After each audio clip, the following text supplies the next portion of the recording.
Hey, welcome to 23 Degrees Sideways. We are on the dock. We're on a dock. Woo! This is a floating dock, which is actually really nice and pleasant to have. A lot of places on the northern neck only have these piers, like what's over there in the decrepit area.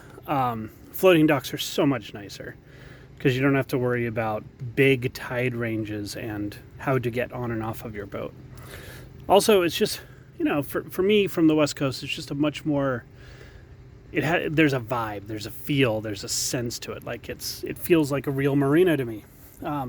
So we're here, it's expensive, it's not great, but we're doing it. And so I'm getting some projects worked on. This now needs to get sanded down and oiled, but this is a stand. It's gonna go further back, okay, you can see. But because we have a rigid inflatable, so it's got a fiberglass hull underneath, what I've got is I've got a stand that slides back to the front of the cabin and holds up the front of the dinghy. Okay, there's two height levels. That's why the other slots are cut. I've got some sanding and stuff to do, and this is version 1. I will do a hardwood version that's a lot more stable later on, and I think I'm going to still try to go another inch or two up in height so that the dinghy actually sits up high enough. Right now it's high enough on it that I can crack the front hatch, but I can't really open the front hatch more than maybe an inch, which is actually enough for ventilation, but something to think about. So what's going on here is, because we have a rigid inflatable, let me stand up, we have a flat transom on the back. There's a flat section on the back of the transom. So if you angle up slightly, that sits flat on the cabin top. Okay, well, we're gonna put some padding, and probably I'll sand down some mahogany and make an actual frame for it that sits there. And then we tie it around the mast. You can get it secure, all right?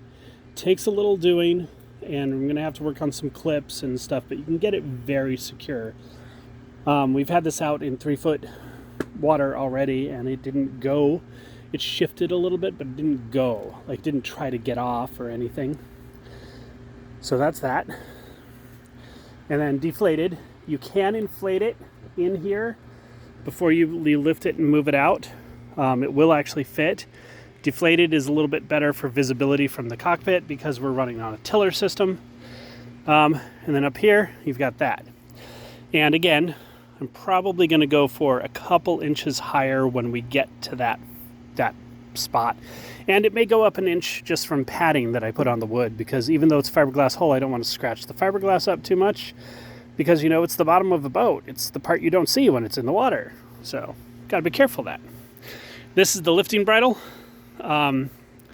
Very basic. This is how you get it on and off. There's no problems with this except the front line needs to be about 2 inches longer. I got to retie it because the back is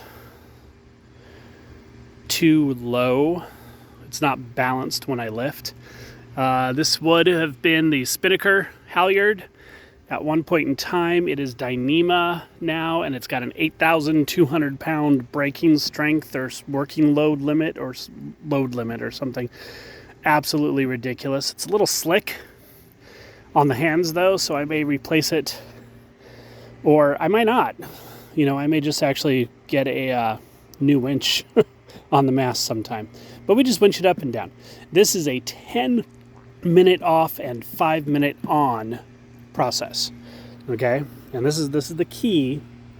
The key is this right here, that block that's sitting there. And obviously you can tell it's not tied right now. It's not centered, it's not tied down, it's not locked down. The white line with the blue flex right here is how we usually keep it attached. It's, once this is done, it'll be down in the base of the stanchion, and I'll have it lined up and tightened up properly so that I can use clips instead of having to tie each time. That'll save me like 2 minutes all around getting it on and off. It's 5 minutes to get on, 10 minutes to get off, and the 10 minutes is because it's being inflated. Very simple, very stable. I can see over it. You do actually have enough room on the deck to run the anchor gear. It's a very small foredeck all around. Now, the one problem that you'll run into if you're doing this on a boat this size is that you're going to have problems with your head sails. Right now, for this stage of the journey, we're running a Yankee cut storm jib off of a 46 foot boat. So it's cut way up high, and the clew is way up there. It's actually higher, so high that I don't even have to de-rig the dinghy lifting hoist. And so it's too high. And what I really want is I'm going to get something cut that does actually go over this, that comes over the pulpit.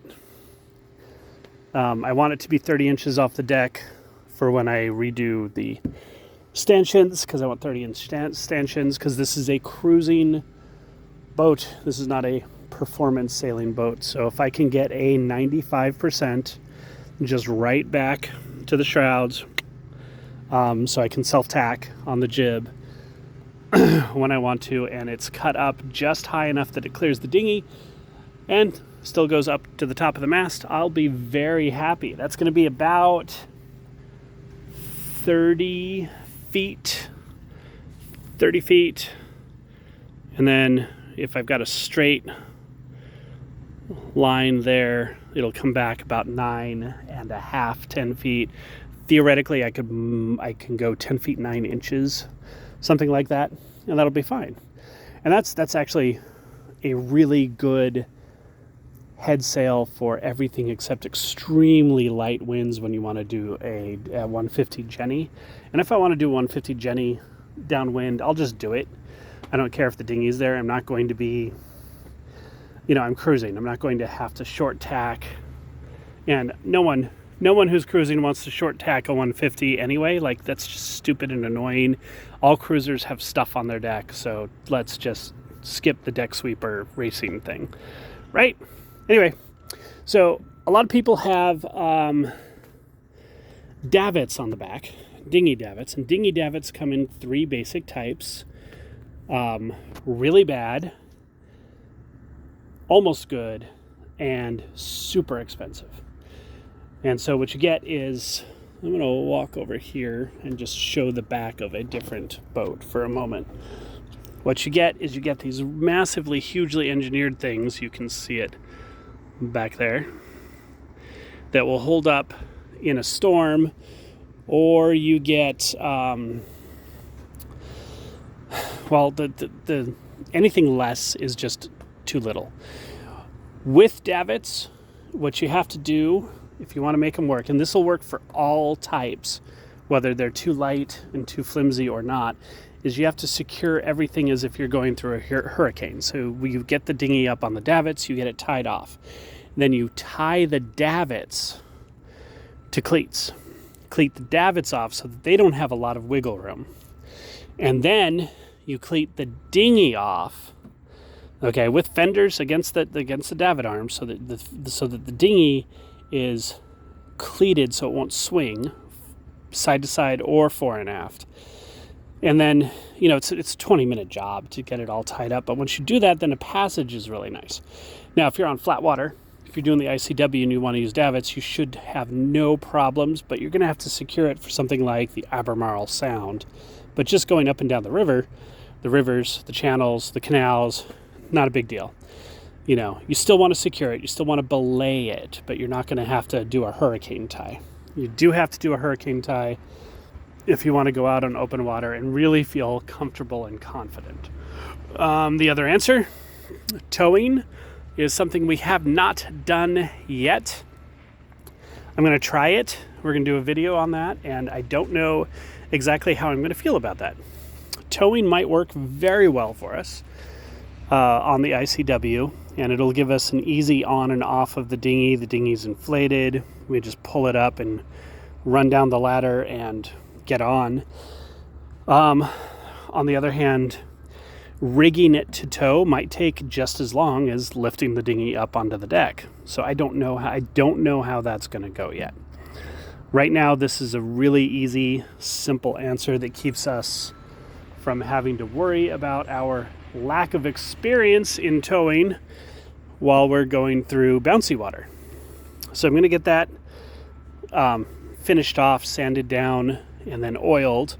Just going to do a basic, teak oil or whatever, linseed oil, whatever I've got in a can right now. And then I'm going to use that for a week or two and figure out how much taller I want it. I think I want it to go at least an inch higher. And of course, with the cutouts on both sides, you can adjust that height. If I can get it sit just high enough to make the hatch opening fun, then we'll be okay. And get it tied down so it's at the base of those stanchions and the base of the mast. And it's a really, really nice way to do it. And it makes the idea of a rigid inflatable on a small boat, this is a 27-foot boat, makes it much more fun, much more doable, much more amenable to like actual cruising. I could, if we were doing a roller, if I had a high clued roller furling 100, which no one would ever do, but if I did that, I would have no problems with a 10-foot instead of an 8.5-foot dinghy up here, and it would be fine, especially if I had an anchor winch and actual anchor gear up front, which we don't yet. But I have the mahogany cut, and we'll be making a bumper sprit out here somewhere at some anchorage sometime soon. That's about all I've got. That's just how it goes. It's pretty good. Very small boat, but it works really well. This dinghy is fantastic. It's so much better to row, to motor, to get into and out of. It's just having that rigid hull is worth every bit of extra money if this is actually your car, and this is our car. This is it. This is the Toad. Just well worth it. And, obviously a whaley, which is a roto-molded rigid hull dinghy that looks like a rib. A whaley wouldn't fit here. Maybe it would. I don't know. They're pretty wide. I'm going to have to try that. Somewhere on the cruise, I'm going to have to get someone with a whaley, and we're just going to have to try it and see how it fits. Not expecting it to, but you never know. Being able to deflate the tubes is really handy for visuals when you don't have a wheel to stand behind. That's it. That's all I got. That's the video. I'll show you the finished product later, but it works. This is a really good thing to do. Oh, wait. One last comment. The safety of not being able to open the front hatch. We don't sleep in the V-berth. We sleep in the main cabin. We break down the dining table, the dinette, into a double berth. We sleep there. We've got a really big hatch here. We have no flammables inside. We're running on an outboard, and the gas is stored in the outboard well. So I'm just sucking up the risk of not being able to climb out the front of the boat instead of jumping over the side. Stay sideways.